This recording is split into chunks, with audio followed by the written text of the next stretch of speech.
you expect me to sit here I do. and talk about the Seattle Seahawks, the reigning two-time NFC champions, my favorite to win the Super Bowl this year? Yes. It does not look good. No. I understand that. Thank you. But I want the record to show. Put that camera back on me, please. Here we go. I want the record Be to careful. show. Be careful. I want the record to show. Yeah, okay, I'm seriously. always careful. I say what I feel. Yeah. I say what I Really? feel. That's right. You're damn Okay. right. Here's the deal. Real talk Here's the on first deal. take. This Here's the deal. I said before this season that the Seattle Seahawks would return to the Super Bowl and win. Yeah, You did. Yeah. And I am even more adamant about it after yesterday's loss. Oh, now you sound like me. I feel absolutely, positively adamant about it. This is the worst thing that could have happened to the rest of the NFL. Oh, the fact that's that how they we're were going up, to spin the this fact one. that they were up 24-7. The fact that Andy Dalton, I'm talking about Mr. Richie Cunningham of the new millennial, okay? The Red Rifle. That's right. That dude, Andy Dalton. Right. Somehow, for those of you out there Yeah. who don't know Richie Cunningham, Happy Days, Yeah. very, very That's popular before hit my show. time, but it's during yours. I still loved it. I still still loved love it. Happy Days, Here's too. the deal. When you think about the Seattle Seahawks, Cam Chancellor and Earl Thomas and Bobby Wagner and K.J. Wright and Richard Sherman. Richard Sherman, by the way, wasn't just in one area. Wasn't just on the left side. He was all over the field. He was defending both corners. He was defending in the slot. Richard Sherman was all over the place yesterday. Okay? A.J. Green got his. There's no doubt about that. Okay? But what you did was, here's the problem with the Legion of Boom, and they're going to have to fix this. The problem is with Kerry Williams, former Baltimore Raven. We got a new former scapegoat. Philadelphia- Kerry Williams. No. Yeah. I like Kerry. Okay. I like him as a person, especially with some of the things he had to say last year when he was with the Philadelphia That's Eagles. true. I respect his candor. But in being candid, the brother's getting exposed. Okay. Everywhere he went, Andy Dalton threw the football. You understand? I don't care if it was on A.J. Green, if he was on A.J. Green, if he was on Sanu, if he was on Eifert. It didn't matter where he was. Wherever he was, they threw the damn football. This is what they did. They saw Seattle's weakness, and they attacked over and over and over again. Look at the tape. That's what they did. We got to fix that. We got to fix that. So it's more the Bengals than your Seahawks? What are you talking about? I'm saying so it's more the Bengals winning than your Seahawks being bad is what you're saying.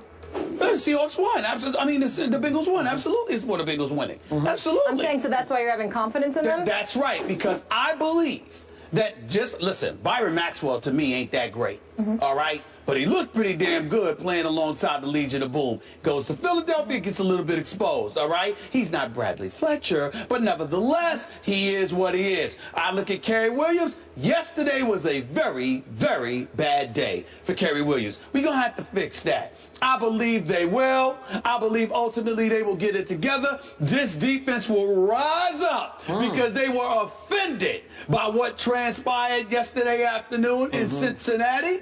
I think they will respond in kind. I don't think they appreciate what Andy Dalton did against them. Let me make sure I double check these numbers right here before I quote it. Andy Dalton, 30 of 44, 331 yards. The Legion of Boom.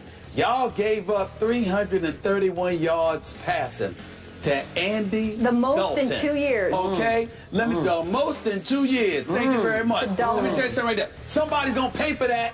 Somebody's gonna pay for that. How are they gonna pay? Because the Legion of Boom is going to recognize the errors of their ways. They will respond in kind. They will be back. I have not wavered one bit. As a matter of fact, I am more resolute. And by the way, Beast Mode Marshawn Lynch, did you see him play yesterday? I didn't see him play yesterday. You see him play yesterday? They went into overtime without Beast Mode.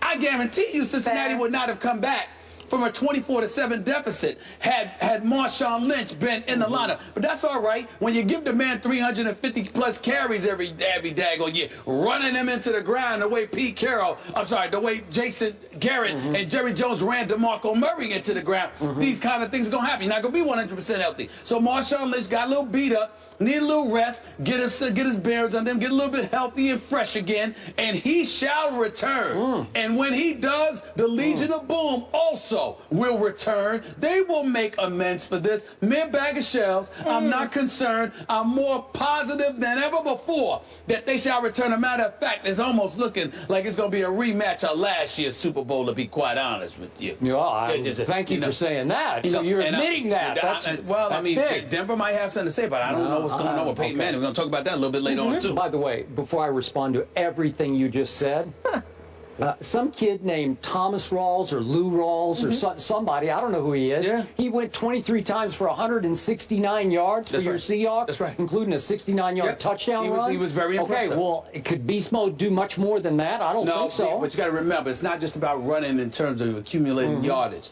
It's about beating up the opposition a little bit, too. And even though this guy Rawls was incredibly impressive yesterday, and I give him a lot of credit for that, the reality is that Beast Mode is called Beast Mode for a reason. Because having to tackle him and deal with him not only wears you down, but it demoralizes you, as opposed to somebody breaking off a few good plays. There's a different way. It's one thing. It's almost the equivalent. You can get knocked out with one punch, which is not good, but it can happen to any boxer, or you could get beat down over the course of 10, 11, 12 rounds before you fall. It's a different. One you just lose, the other you get tortured. Beast Mode tends to torture you. Rawls was called Beast Mode in college, for what it's worth. He was. This ain't college. I'm just sharing the American people. Okay, now for some real objectivity on this show, as opposed to what we just heard from across the desk. Oh, this is scary. The Seattle Seahawks should be 1-4 and basically done for the year, because we know what happened on the bat out of hell play last Monday night, which was why I picked Cincinnati yesterday to quote-unquote upset Seattle on a short week, having to travel all the way to Cincinnati against a very legitimate Bengals team. And as I told you Friday, their body language is different this year. They look like they truly believe in themselves. And the fact that the Legion of Boom went boom and was doomed in the fourth quarter, blowing a 24-7 lead just in the fourth quarter to Andy Dalton? Are you kidding me? That is reason for concern bordering on fear on your part. And if you spoke your heart of hearts, you'd say, I'm getting pretty scared here. I'm getting scared because this is not good. And if I could speak, to use your word, candid, I'm going to be candid about one of your probably your favorite Seahawk, Cam Chancellor. I said when he came back, impressed that he came back. Way to go, Cam. But the whole world, the NFL world, especially the Seattle Nation, Seahawks Nation, said, we have our savior back. And I said, you know what? That's not fair to him. He ain't that great. He is just a safety. He's not the quarterback. And even though he made a great play, all-time great play to almost save that game, it did save the game, but it shouldn't have. Obviously, the bogus call resulted right after that. But my point is, you cannot let him off the hook for yesterday, because Tyler Eifert abused him too many times. Tyler Eifert abused Kerry Williams a couple of times too. But if you check the tape, as you say, it's not just Kerry Williams as the only scapegoat here. Cam had a rough day. Well, that's fair. That's fair, because I meant when I brought up Kerry Williams, I meant with Green, Sanu, and Jones, not Eifert. All right. Cam Chancellor was one of the people on Eifert, not Kerry Williams. So I get a big difference in the game was that the Bengals had Tyler Eifert, and the Seahawks are still stuck with whatever happened to Jimmy Graham, right? So you got a 6'7" tight end over here for the Bengals, who should be making a difference, having a big impact. What did he have yesterday? 3 catches for 30 yards. I don't know what's going on. They can't figure out how to get the ball to him. They can't figure out how to sort of fit him into what they do with Russell Wilson, who had another pretty rough day yesterday. Yes, he did. Because the offensive line is not protecting them nearly as much as they should. And Jimmy Graham is no blocker, so he's not helping that much with the offensive line in terms of helping them block. So all of those things are problematic that they have to meanwhile, fix. on the other side, the 6'6" tight end, Tyler Eifert, catches 8 balls for 90 yards and 2 touchdowns, and that's a difference maker on that side. Wouldn't you agree? Because the Red Rifle can just look for Tyler Eifert when he's in trouble and throw it up, and Tyler Eifert's probably going to come down with it. I feel like your Seahawks are starting to lose their winning edge that got them to 2 straight Super Bowls. Can I get serious with you in all honesty? I've been serious over here. No. I don't mean that way. Of course, we're all serious about, but we're talking about the game. But I'm going to tell you something that I think they will fix, because they have to. Skip Bayless, and I could be wrong, let me emphasize this. This has nothing to do with reporting. This is just my own thought process as I'm watching the team play. Skip Bayless, Molly, they don't look like they're playing for Pete Carroll the way they used to. Okay, well, that's highly that's part parcel of this whole equation. I agree. They don't. Now, I don't believe that will last because I think over the course of a 16-game season, these moments are rare, and I think grown men appreciate that more than anybody does. And I think look at Richard Sherman. Do you see the same swagger? No. Look at. I don't. I look at Bobby Wagner and Earl Thomas. They look the same. They look healthy. They're formidable. They look the same. And obviously, you look at a guy like a Kerry Williams.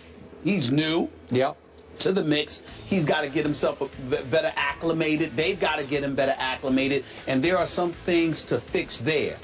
But I think when you look at what transpired in that Super Bowl last year, and you look at Cam Chancellor's holdout, I agree. and you look at Marshawn Lynch and how supportive he was, and then you look at losing a Byron Maxwell. You know, again, in their system, he fit.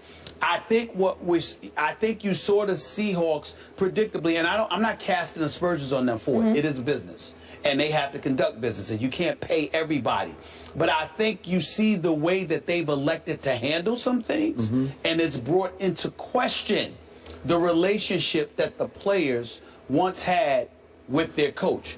In years past, I saw a team that went out there, you know, I ain't trying to sound like Greg Hardy or whatever. I won't use that analogy. But I would say to you, they went after it. They did. And now you see them, they play hard. They can play at an elite level under most instances. For 3 quarters, they did that yesterday. They did. But the flip side to it is that you just don't see the same chemistry with their coach. They don't trust. A lot transpired. They don't seem. Again, I don't cover the team. I don't want anybody in Seattle quote me. And nobody told me this. I didn't speak to any players about this. I'm just saying that I don't see the same level of fervor. I agree. And just go for it mentality that I want to just. And even with Richard Sherman, he's out there playing hard, and for the most part, he's being effective. He's still one of the best corners in the game. But I don't see the same swagger, and I don't know why, but I don't see it. I don't see this enthusiasm about getting after the opponent.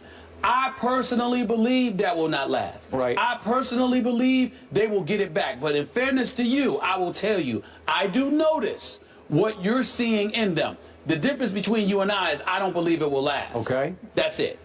Last quick thought on Marshawn. And I am not for a second suggesting that he's jaking it, but is it possible that he has so much distrust of his head coach, he's feeling bitterness over the way Cam was treated, that maybe he's saying, man, I'm not going to rush back and risk re-injury for this guy, for this coach. Well, it's not just, I think it's possible, and let's not just say him, let's say his offensive coordinator, because his mama on Facebook post mentioned the offensive coordinator. Now, I mean, I would think Pete Carroll and it would stop there.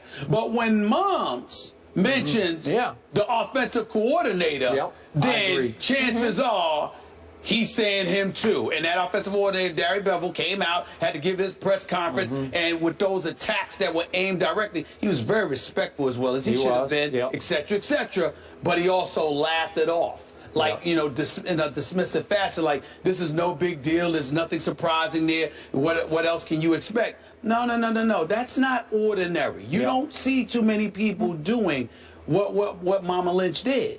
So I think that says something, and that gives us some insight that things are simply not what they used to be. And Pete Carroll, great coach, national champion on collegiate level, Super Bowl champion on pro level, he's going to have to show us what he's made of here to get this team steered in the right direction. The Seahawks are allowing opposing tight ends to catch over 80% of their targets, highest in the NFL. Cam Chancellor has to address that. No question. He has to address that. All right, moving on. We go from Stephen A's Super Bowl pick to Skip's. It was a tale of 2 halves for Tom Brady, and we had a psycho Tom sighting. What did his second half performance against the Cowboys say about him? We'll get into that on the other side. Stay here.